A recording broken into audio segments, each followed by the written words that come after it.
Okay, well done. We are now being recorded, but can I just repeat my thanks to everybody, certainly at Red Wheelbarrow, and all of you who are here to listen in tonight. I really do appreciate the support. Megan mentioned the number of collections I've done. I've got another one coming out probably next year, maybe later this year. It depends. It's called Mind Forest, and it will be published by Quilled Ink Press. It hasn't been published yet, but the poems I'm going to read to you tonight will all appear in that collection when and if it arrives. If I'm going to call tonight's reading anything, I've thought about what is it? Is there some sort of theme? And I suppose what I might say it is the language of wealth, how we talk about wealth, what it is, what it isn't, how it may be seen in different ways. And it bothers me that the world sees wealth in such financial capitalist terms that no other sort of wealth appears to be countenanced. So what I'm going to be doing tonight is I'll read you some poems in the first part, maybe the more angry ones, the ones that irritate me, and then I hope I can move on to something that's a little more amenable later on. We'll see how that goes.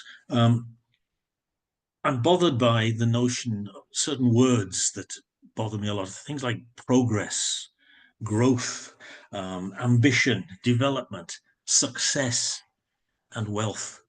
They're all seen so often in financial terms, in materialistic terms. And so the more successful you are, the more things you have and the better things you have.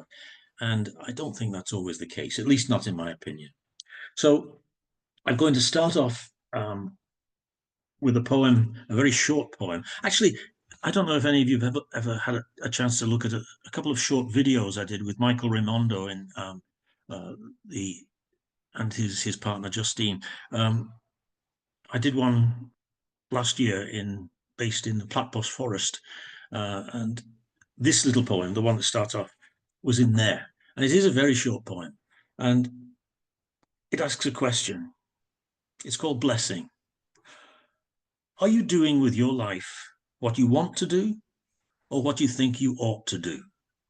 Seeing the difference is wisdom. Finding they're the same is blessing.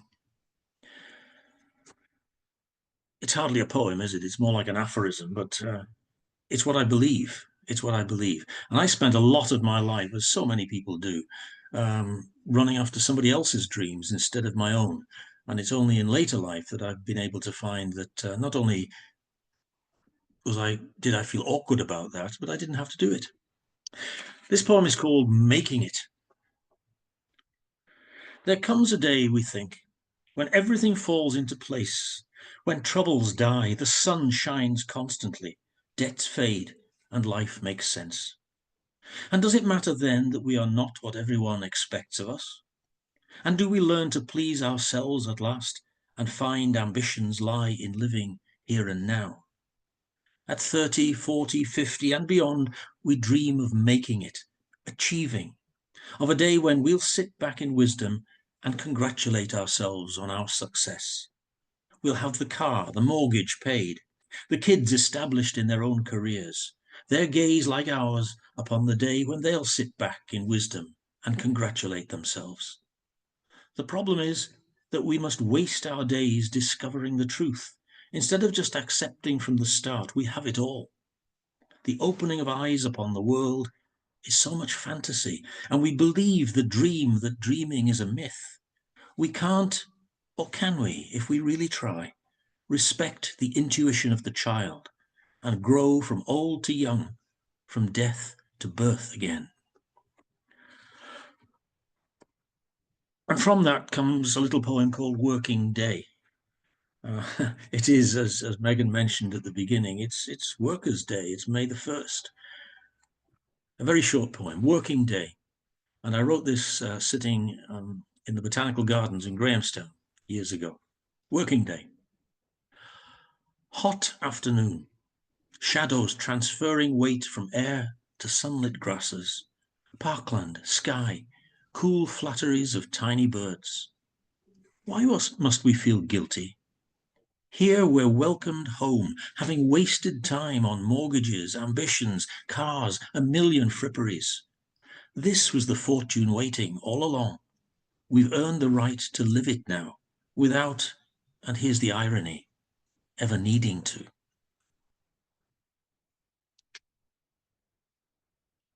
Now then, what would it be like if, I'm sometimes called a Luddite. Maybe I am a Luddite. I don't know. I don't think I am. Well, we're on Zoom now, so I can't be a Luddite, can I? Because I'm accepting all of this, and I've actually managed to get here with you. Um, but I've been called a Luddite because there are things that happen and things that are that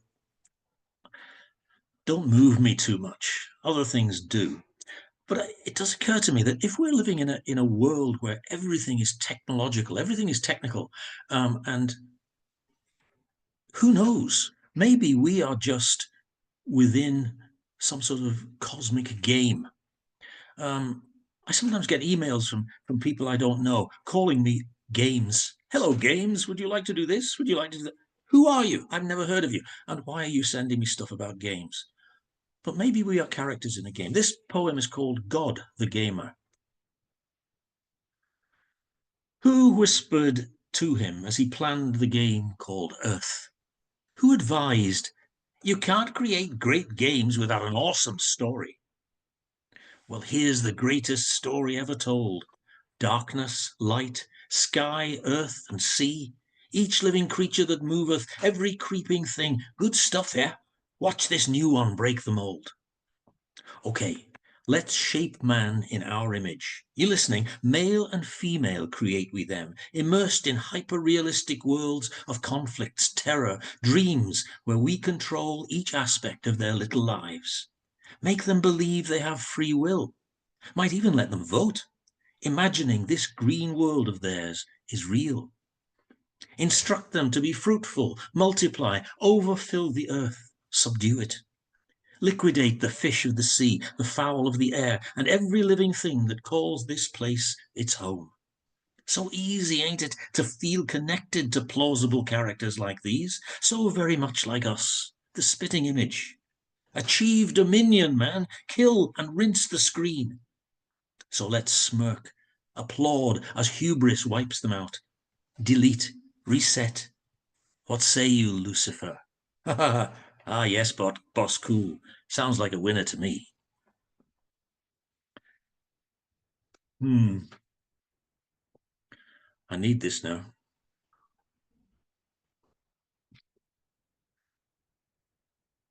Changing direction a little bit, but not quite. A few years ago, not so many years ago, there was a big fight against one of the big oil corporations that wanted to, I don't know, to drill for oil off the beautiful Eastern Cape Wild Coast. It was Shell, the Shell Corporation, and I'm always amazed that so many of these predatory companies, they have the names of aspects of the natural world, and Shell is one of them. This poem is called Shells. Emblazon the seas, as you always have. Sound the cosmic conch of yourself through coral depths. Be the lymph, be the serum of our breathing world, and help us stay afloat. Cockle, scallop, hermit crab, clam, smile on us, mother of pearl, mother of all, gleaming in sun, beaching yourself on distant atolls, silver, diamond, pink and gold. Or, deep as whelk and lobster, trench mollusks darker than night, mussels of the hydrothermia. Listen to the humpback's ancient blues. Watch dolphins surf the rollers. Bright urchin, oyster, your currency is rock pool and sand dollar, winkled into eruption, current and tide. Whisper shells of oceans, keep going well. May nothing crude besmear your glistening.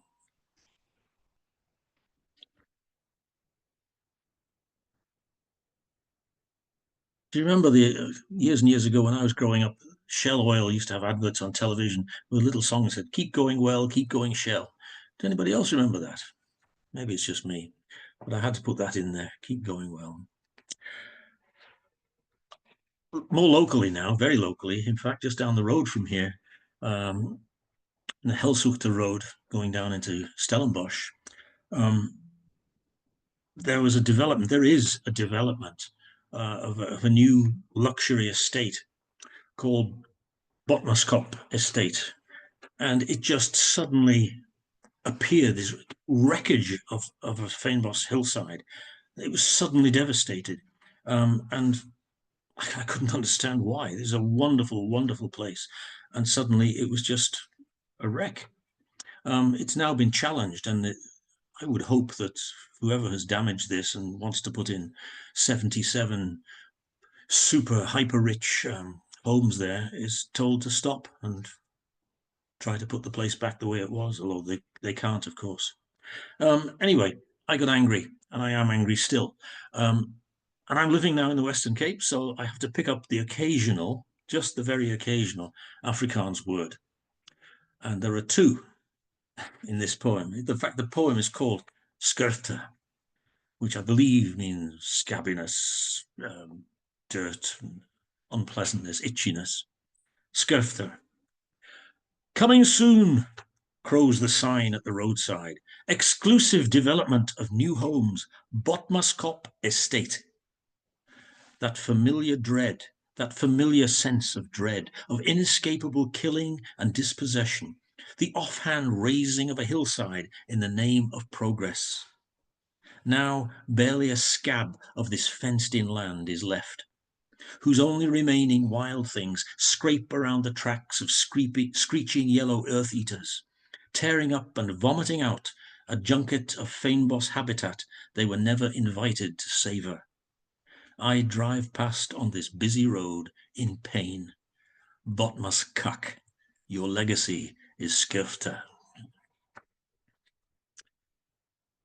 Anyway, there's the anger out of the way, I hope. We'll see where we go now. I've always I've always been amazed that young people, um, when they're still young and vibrant and excitable and all that sort of stuff, they often have a view of the world that is in conflict with that of more established people who are in careers and so on. And years ago, I wrote this poem. It's called Letter of Resignation. Um, Perhaps it says something about it. You know it's an old poem because at the end it mentions word 2000. So it is an old poem. Here we go. Letter of Resignation. We knew she wouldn't last.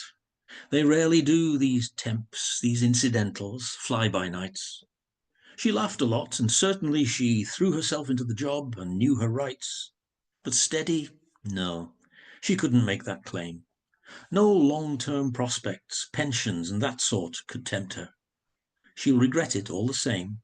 Our wages will be constant, houses bought. So blot her from the foreground of your day, wipe off her smudge, and polish to a shine our gleaming plate glass brilliance. Don't delay. Assure yourself that everything is fine. Then breathe the resignation of the damned, and thank your lucky stars that we're employed. We keep our heads down, bury them in sand. We chirp the motto of the homespun world: avoid. Avoid your heart. Avoid your instincts. Go to where no daylight glows. Immerse your soul in fortunes that you never chose, and show your bosses how you plod towards their goal. She's mad, of course. Her contract now complete, she's off to climb a mountain, swim in seas impregnated with turquoise and replete with hope, adventure, the antipodes. Her lunacy's a truth that we prefer to wrap in silver paper, hide away. Intending to retrieve it, we defer this moment's freedom to another day. Forget, forget, and yet, between the lines of word 2000, there between the raindrops on the pane, in aisles between bleak shelves of sameness, on bare pages of grey mornings, afternoons, she smiles. So, oh dear, did somebody mention a cat? I can hear mine approaching. Stay away. No, she hasn't arrived yet. Her name is Angel, by the way. She's not, but that's her name. What is vision? Of course, vision is literally this, and my vision is going, so I have to use the reading glasses. But I've got a sense that vision is more than that. This little poem is called Vision Equals. Vision equals seeing it without eyes, apprehension, itch, skin, scalp, ears, nose, tongue, soup, stew. Sensational, language neither heard nor written, but felt, smelt, tasted, dreamt, as literacy existing beyond writing, beyond words. Can't you feel this? Can't you see? So I do believe that there are other ways of seeing that are not the literal, just as there are other ways of living that are not too literal. And the language that I would like to see at least challenge the language of capital, of the corporate world, is the language of nature, the language of, people talk about, stop being a Luddite, get back into the real world. Well, for me, the real world, as people understand it, is not real at all. It's an artifice. It's something we've made up. And the real world has been here all along, and we've been ignoring it. And I think we need a language to say that. And I'm biased, of course, but I think that language, the closest we can come to that language, which is a language of nature, is through poetry. This is called crafting the discourse. Let me be fluent in the language of fresh water. May my rhythm flow, intonation dance, words glint with a grammar of morning sunlight, whose liquid conversation floods the world with torrents of sound and meaning. May I be a tributary creek, refreshment, sip, song, cascading phrase, a word, a lyric essay. May streams of syntax pass the studious mountainside with scholarly fields, articulate stones.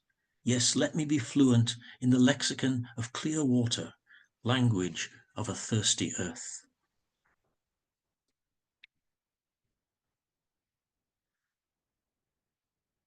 The rain has come back today, of course, here in the Western Cape, and it's come very cold as well. But I actually like rain. I like the sound of it. I like what it reminds me of. I like the way it makes me feel. Even sometimes when it's cold and you're getting wet, there's something about it that excites me. And especially hearing rain in the night on the roof, and perhaps also especially when you're outside the house, but say in a tent, camping somewhere, and the rain is coming down. This poem is called All Hallows. Rainstorm on the tent roof. Let us name this downpour for what it is, sacred. She speaks, imploring, didactic, telling the truth that she's ice, lava, blood, breath, that she's everyone, cat, dog, locust, lizard, sinner, saint. She will be heard, drumming, insistent, for she's surge, fierce and flowing, family, friend and nemesis, scattering pebbles across your foundation's scullery, cold tea and wilderness. She is home and exile, the years between and to come. She's applause of rattling teeth, gasp, intake of startled air, expulsion, rock slide, erosion, scrape, slither, scratch. She's baptism, suspension, percolation, leaching, dissolution, growth. She is otters, kelp forests, penguins, seals gathered up and held, sky frogs, pilchards, chloroplasts, molecules and atoms. She sings spindrift, nuclei, plasma, DNA, wreckage, swamp, creation, each of us. She's flash flood, music, rainbow, spirit, mist and drench. Listen to the sacred names of her clouds bursting.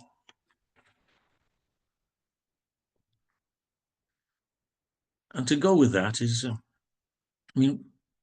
next to where I live here in Kylemore, just outside Stellenbosch, there's the Banhook Conservancy. It's a lovely area of walking trails and cycling trails beneath the mountain. It really is lovely. And many of the poems in this collection were written there, or they had their genesis there. And it's remarkable for me because as many of you know, I'm very much a fan of the Eastern Cape. And when I came here, I thought this is all tame. Nothing's the same here. And yet I found such wonder and continue to find wonder, especially when I can get out into places like that. And this little poem was written there. It came at the end of, I suppose, at the end of a dry period. And I was walking into the Conservancy. I hope it makes some sense. It's called Ness. That's the suffix hyphen Ness, as in happiness and sadness. Ness. Sunshine, and the felt is suddenly green. More than green. Feel the nessness of it all, the lushness, avocado-ness, verdure bottled in a rich, see now we told you, ness, unfolding across a pregnant hillside. Hatching, emergent, ocean pearl greenness opens its arms in simple greeting, its olive glow an embrace, new abundance, the welcome home our human friendness of an elephant's mountainous smile.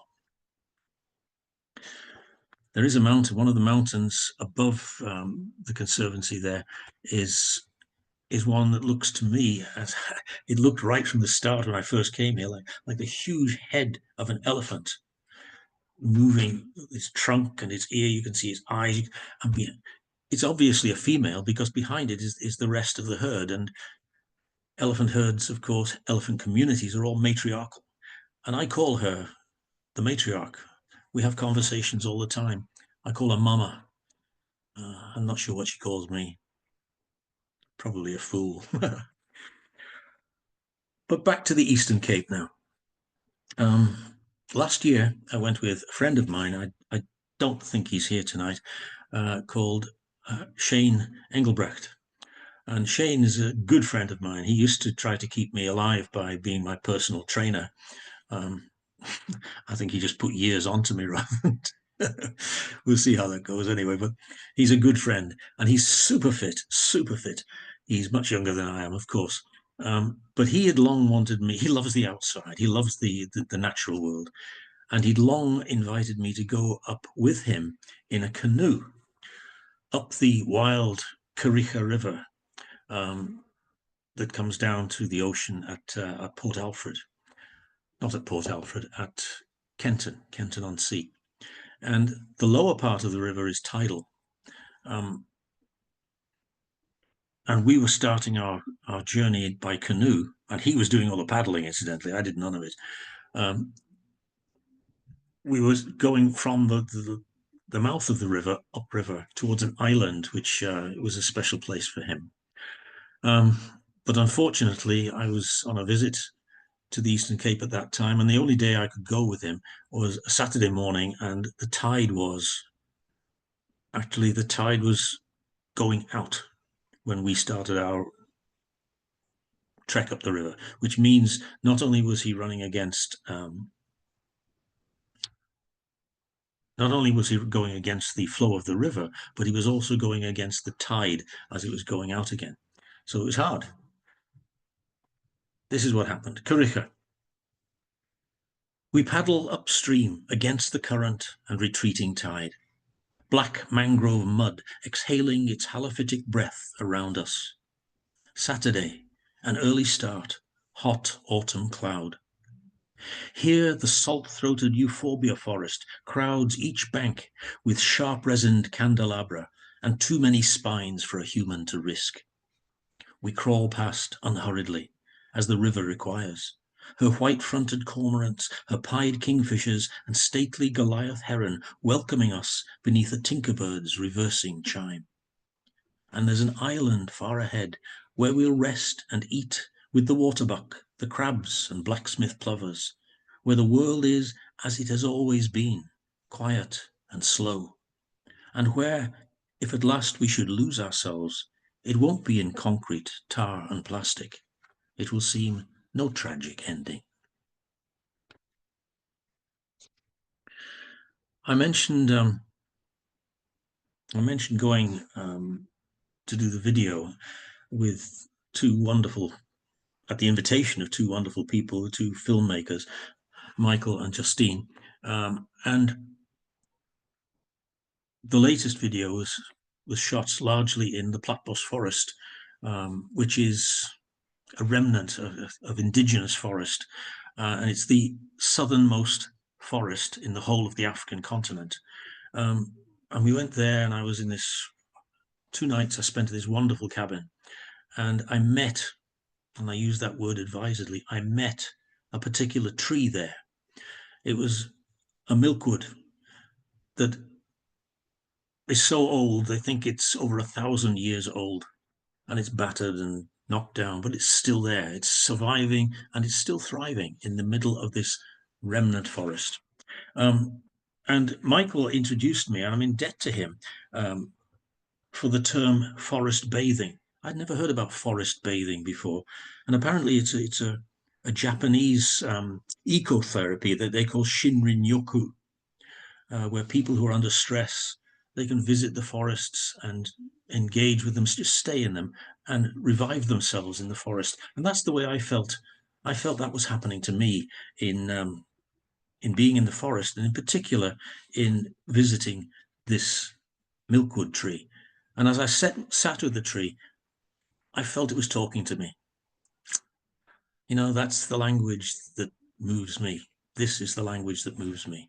So the poem is called Forest Bathing, Advice from an Ancient Milkwood.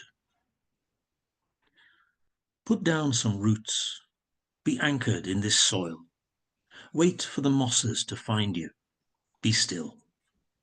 Reach out in every direction, high and low, above and below the ground. Whatever springs up around you is fortune. It will come and go, keep you company for a while, and disappear.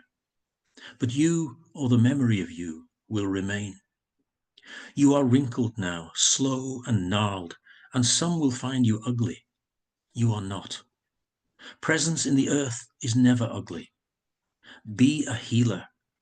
Move through the forest with your generations, regenerations, and laugh in the face of the chainsaw. Cherish the spiders, ants, snails, even if you don't enjoy them. They too are living. Be an ecosystem. Invite life in. Spread your green kindness. 10 milkwood centuries make up this moment. Slow down. Your years are not mine. Progress doesn't have to be a race, and hurried changes are seldom rich. Growth is, though, and renewal, even if they must take another 1,000 years. So be calm now, friend. Rest here in my company. That was the advice that the milkwood gave to me, and I was grateful for it. I've got just 2 poems to finish off with. I haven't even looked at my watch. Are we okay for time, Megan? Yeah.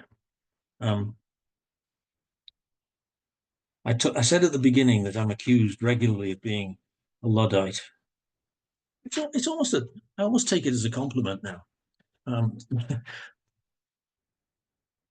If you saw the little poem that was on the poster for this reading tonight, very little poem.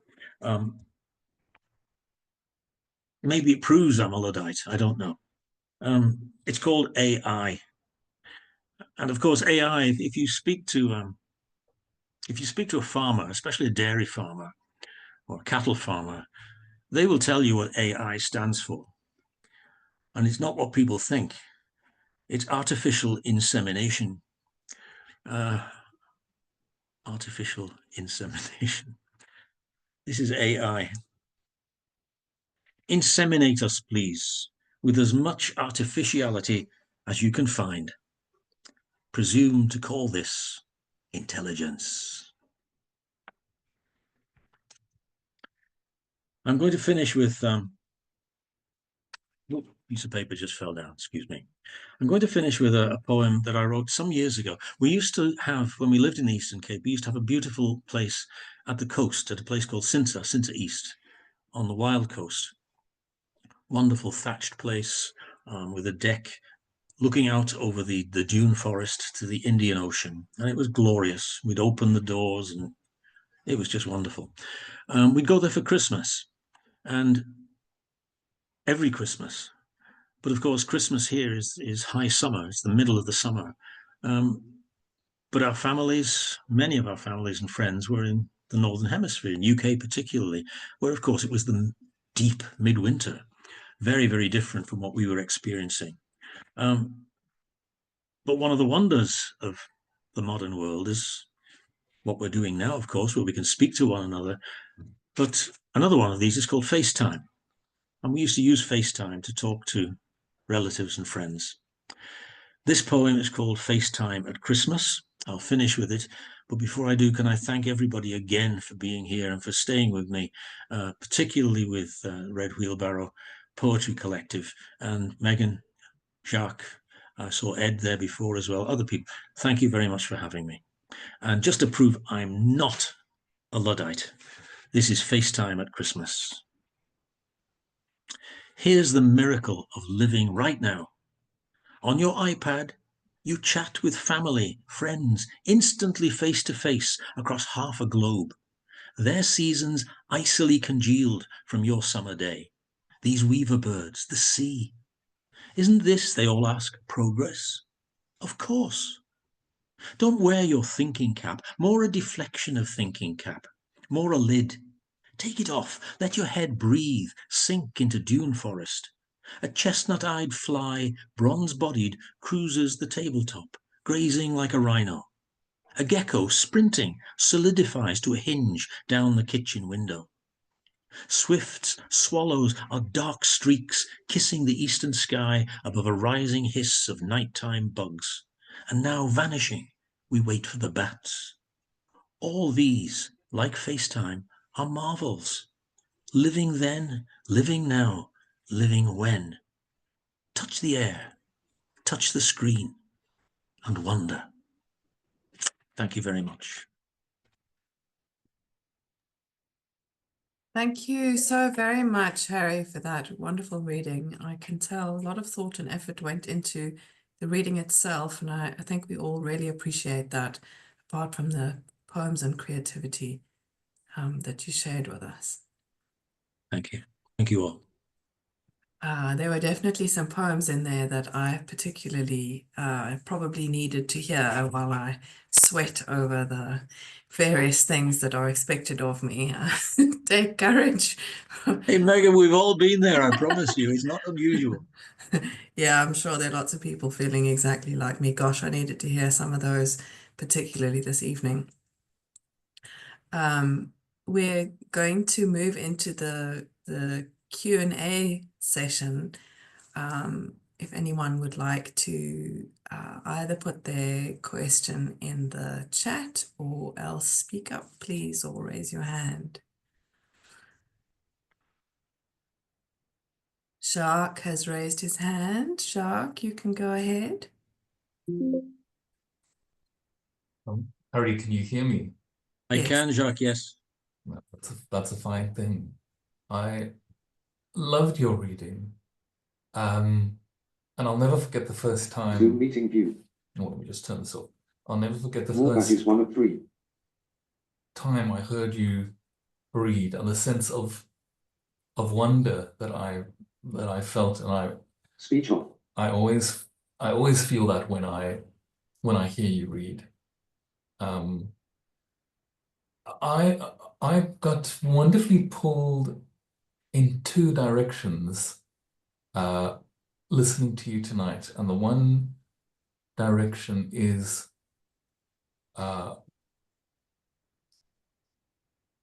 into the natural world, almost, with a sense of something like awe and something close to silence, a place where there are few words.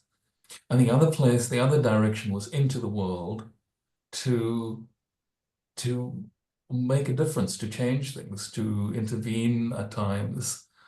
And those two directions came together for me in that image of laughing in the face of the chainsaw.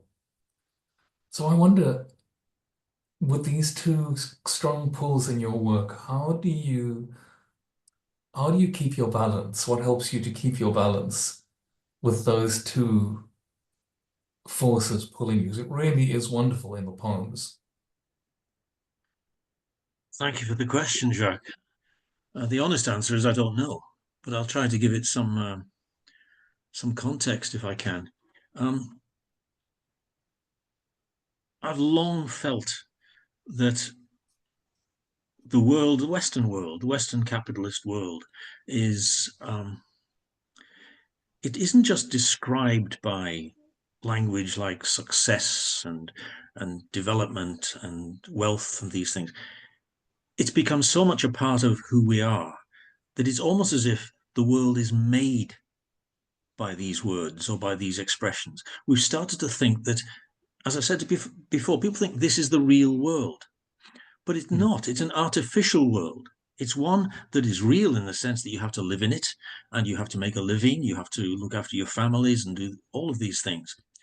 But it's a world in which we're trapped. And I was trapped. I've trapped for many, many years. Not that I didn't always. There was times when I felt fulfilled by my work and was happy to do it. But most of the time, I felt I was chasing somebody else's dream instead of my own. And I wasn't even able to articulate that at the time. It's only when, luckily, I got old and retired, and suddenly I began to think, well, why have I been doing that all along? Couldn't I have been doing something else? My passion has always been the natural world and poetry. And those were things that I pushed away and kept in the background because of the things that I was told I was supposed to be doing. And that's the world that I think so many of us experience. But I've always felt the connection with the natural world. I've always felt if I needed to put the stresses and the pressures, and they were often very great, behind me, it was to get out into the natural world. Even if it was just to walk along the canal that was near where I lived, or it was to walk into a nearby woodland and sit for a while. That always helped me. And now I'm in a position where I'm surrounded by such beauty, such natural beauty. I feel blessed, blessed, blessed that this is still here. And my fear is that at some point it won't be, because we think progress is destroying stuff, as in the Botmascop development just down the road that I wrote about. So the answer is, Jacques, nature is what keeps me sane, or that drags me back from the edges of insanity, and I think it always will. And wonder. And wonder, yeah. Thank you. It's lovely. Thank you. Looks like I'm going to get off lightly here.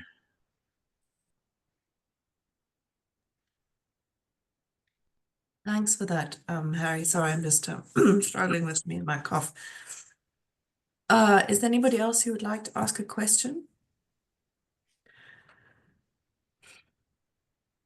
I have to be nosy.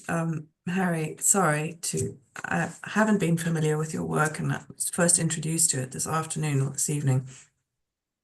What work did you do? I'm fascinated. You said it was sometimes interesting, but on the whole was someone else's dream. I was a teacher. I was a teacher of English in secondary education for 35 more years. And it was not something I planned to go into. I drifted into it. And I've got to say that there were times when it was fulfilling. I really did like the young people that I worked with. I worked with teenagers. I worked with kids from about 11 up to 18. And it was fulfilling. And Andrew Renard is here, or was. I don't know if he's still here. And Andrew is, since I retired, I've seen Andrew teach. He is an inspirational teacher. And I always felt that whenever I was able to teach, when I felt good about myself, it was because my passion somehow came bubbling through the curriculum. And it was the curriculum and the being told you had to do it this way and this is what you had to teach. Those are the things that always wore me down. But when I got excited, and you could see that my excitement was being somehow transmitted to the youngsters, and they got excited, they got passionate too. Those were fulfilling times. But for the most part, it was just a bit of a plod, to be honest. But I've been immersed, as you will gather from that, in language, in English for all my life. And so now I can actually use it to my own ends. Yeah, absolutely.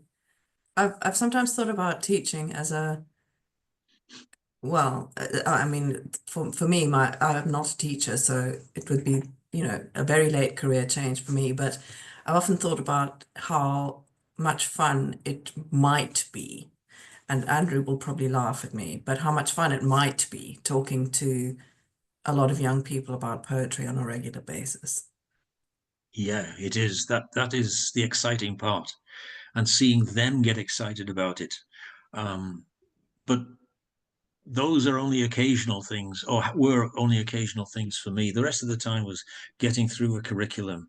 You had to teach this, you had to teach that, and dealing with kids who, for the most part, if they'd come across poetry before, were thoroughly bored by it, because teachers have to teach what's in front of them. And if they're not passionate about poetry, it's just an exercise. Mm. And the kids then come out of it thinking, thank God that's over. So Andrew is a great example of where a passion for language, a passion for poetry can really inspire. Yeah, that sounds brilliant. I feel like a failure as a parent because both my children think poetry is very boring. That's not you. That's got nothing to do with you. That's probably the way they faced it at school.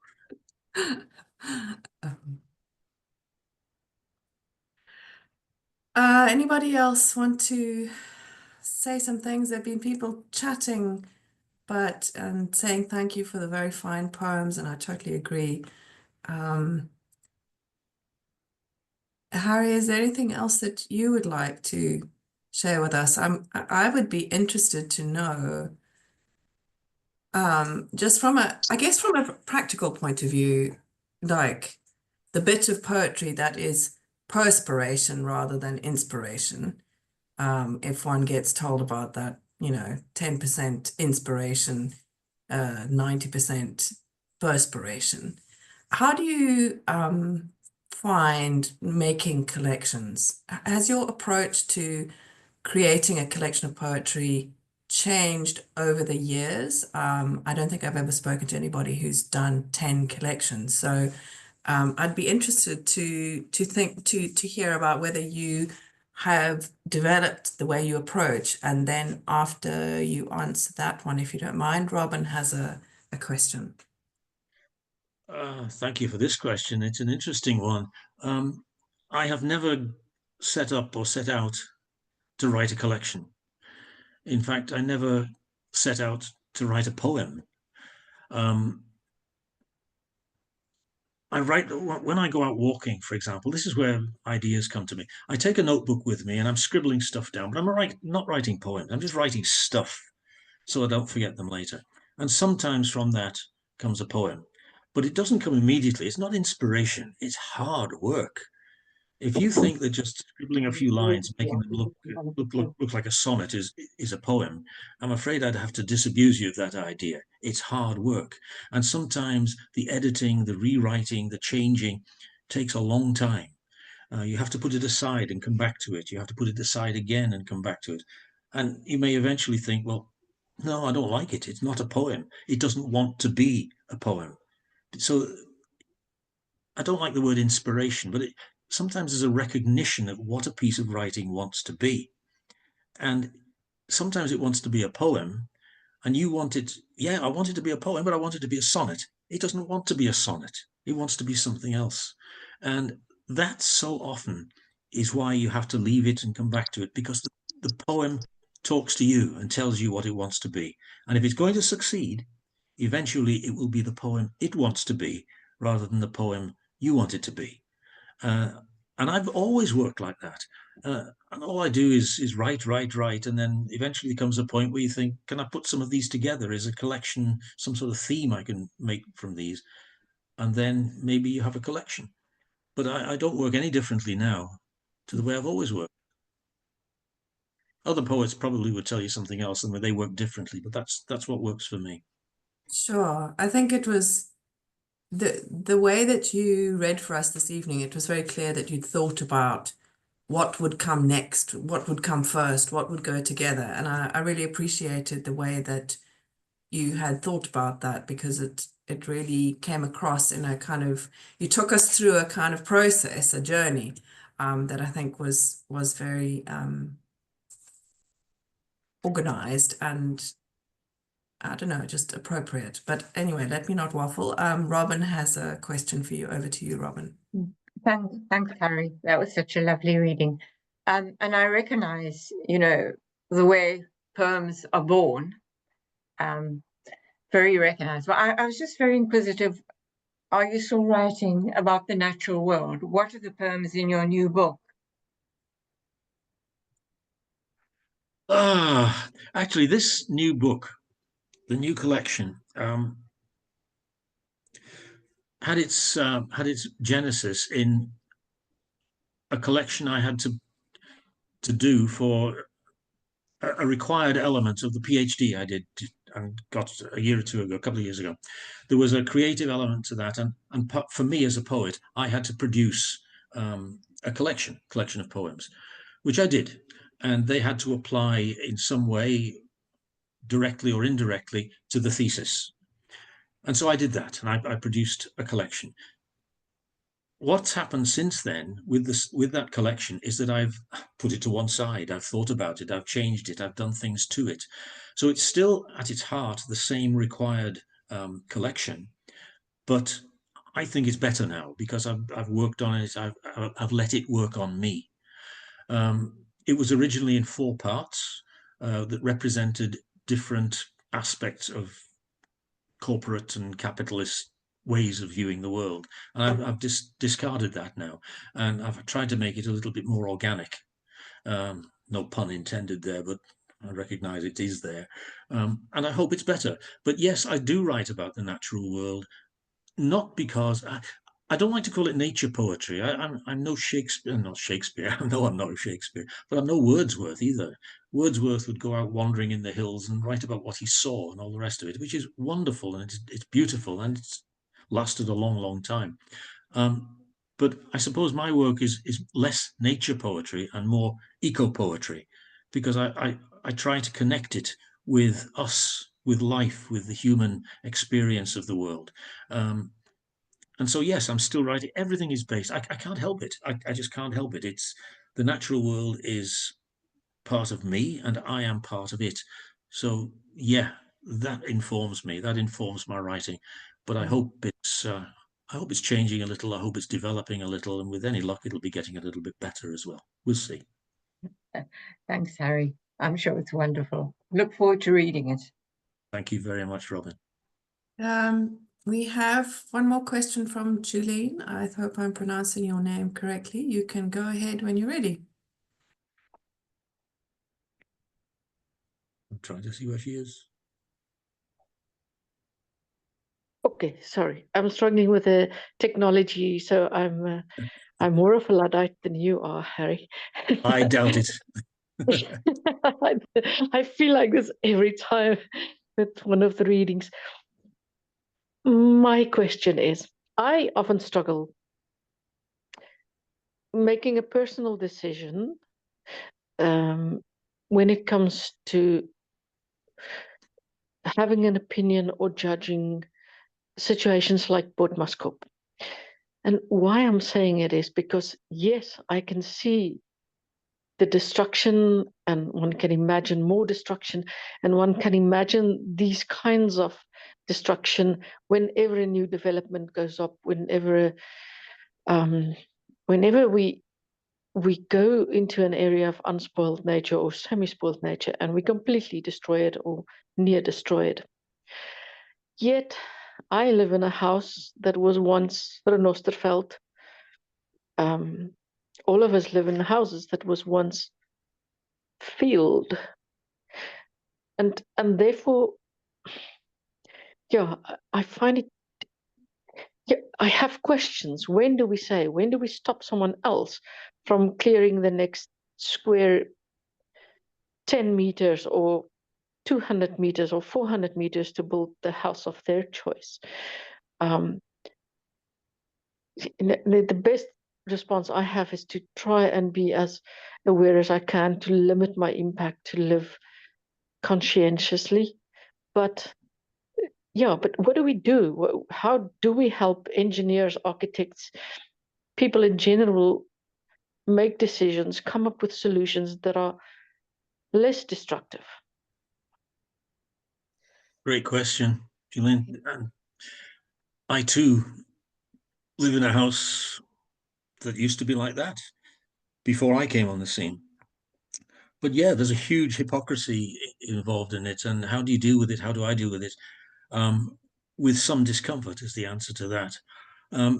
If this development, which is vast and just destroyed Fynbos, if it had been to develop houses for people who really needed them, if it had been social housing, for example, I would still have disliked the destruction, and I would have worked to try to alleviate that. But this is not that sort of place. There are something like 77 plots on the foothills of Botmaskop now. And each of those plots, not homes, each of those plots is being sold for upwards, and sometimes a lot upwards, of 10 or 15 million rands. Multiply that by 77, and you begin to realize that this is not housing that is needed. This is housing that is wanted. And I don't think, I may be wrong, but I don't believe that many of those houses are because people want to live in them. They will be there to be rented out, to make money. And it's that kind of financial irresponsibility that irritates me more than anything else. There are plenty of places where homes can be built that are not on a beautiful piece of hillside like that. Why didn't they build there? Because presumably they couldn't make the money if they did that. And that's what bothers me. But yes, we are all, at least I shouldn't say we are all, I'm hypocritical because I live in a beautiful home in a place that was once farmland before I came on the scene. So you could say, oh, I didn't know. No, I hold up my hands. I am part of that. But I despair that this is going on, and it doesn't have to go on. And it's going on in the name of making money, not because people need them, but because people want to make money. So this is me with a bit of a political rant, and I'm sorry if it bores people, but it's the way I am. Long live the natural world for me, and you can keep your $20 million plots for somebody else. Yeah, it's a good response there. The consciousness of one's own participation, I guess. Jacques has his hand up. Jacques, would you like to ask a final question, I think? Harry, it's not so much a question, it's a comment. Because I've been thinking about this nature poet label, and my sense is that people who write about nature, they're also almost always writing about something else. And I think you are a bit maybe like Wordsworth was. I think you're a poet of transformation, how one is transformed in certain settings, and how the experiences you can have can help you sort of integrate different parts of your life and make sense of them. It's just a thought. I mean, I think there's a lot going on around transformation and memory in your work, and I think it's a big part of what makes it so very wonderful and rich to listen to. But I mean, you probably. Thank you, Jacques. It's very kind of you to say those things. But what it boils down to in the end, in that video I mentioned earlier, I mentioned a song. It's a song by Julian Lennon, John Lennon's son. It's called Salt Water. And right at the end of that song is the line, "What will I think of me the day that I die?" And that stays with me. And when I'm writing now, before I did the PhD, which I'd never planned ever to do, but I thought, what will I think of me the day that I die? If I've got something to say, something I so strongly believe, and I don't say it, won't that be some huge regret that I will take to the grave with me? I don't want to be like that. If I can say something that other people will in some way respond to, whether they like it or they hate it, I've got to say it. And that's what my poetry is at the moment. So thank you very, very much, Jacques, for saying that. And thank you to everybody for listening and for asking such probing questions. I do appreciate your presence here. Thank you so much to those people who've shared their comments and questions, and very much, most of all, to Harry for his beautiful reading and for, sharing his thoughts about his writing. And I like the eco poet idea very much. Thank you so much. A little round of applause from everyone. Thank you.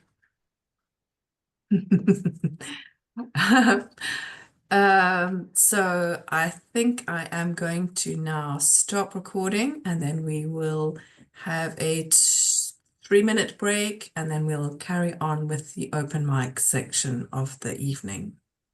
Thank you again.